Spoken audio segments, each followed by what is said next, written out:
horta inaad dee xisbigaygii ma aha anigu waa ka baxay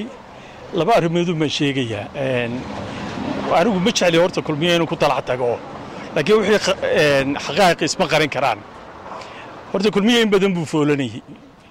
waxay ila tahay waa marshanaadkii malaa 5 jeer baa dib loo dhigay marka haddii horta bal maanta u suurto gashay inay qabsadaan way bade isdhaceen bay aniga ila tahay oo yaa carqalado badan oo ku adkaaday waa ka soo gudbeen laakiin sidii anigu shir meeshan shir xusbi kumaan arag anigu shir beeleed baan meeshan ku arkay ergooyinku beelay ku yimaadeen waraaqaha beelaa lagu bixinayay ifan kuraasida la fadhiisanayo waxa lagu reerba meel buu lahaa nimankana xusbiyada qalad bay ka fahmeeyeen xusbiyada waxaynu u samaysanay inaynu beelaha kaga baxno madasha lagu maagi jiray waxa qabanaysan shirbeeleed maanta hadii shirbeeleed dalka ka dhacay waa ka kulmiye weeyaan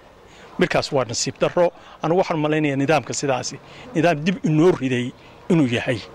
laakiin se nasiib wanaagde umadu waxay shuqul ku leedahay ma aha waa u soo socdaa waxaan kaloo leeyahay shirkani shir wax ka soo baxayaan ilama eka shir la isku dooranayo maaha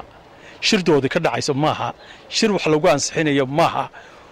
de adigu shirbeeleedu wax la soo qorsheeyo kii shuuciga mooska ka dhici jireen ka daran yum baan anigu arkaya laakiin anagu mid waan ku faraxsanahayo in badan baa umada lagu mashquuliyay shir kulmiye barota inuu mar ina dhaafo waa loo baahan yahay halka ay nagu dhaafo waxaanu anagu leenahay hadaan nahay mucaaradka walaal shirkiinay qabsatay odaygii dalkii oo dhan mariyay soo dabaalayay caafimaadkiisii waa wanaagsan yahay tiraade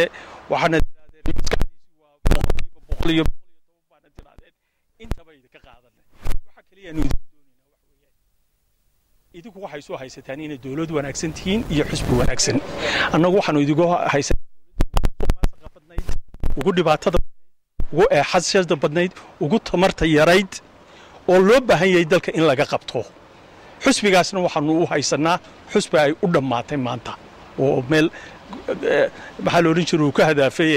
gurigu ka hadaafay baanu haysanaa waa xisbi uma haysanaa beelo isu yimi baanu haysanaa anagu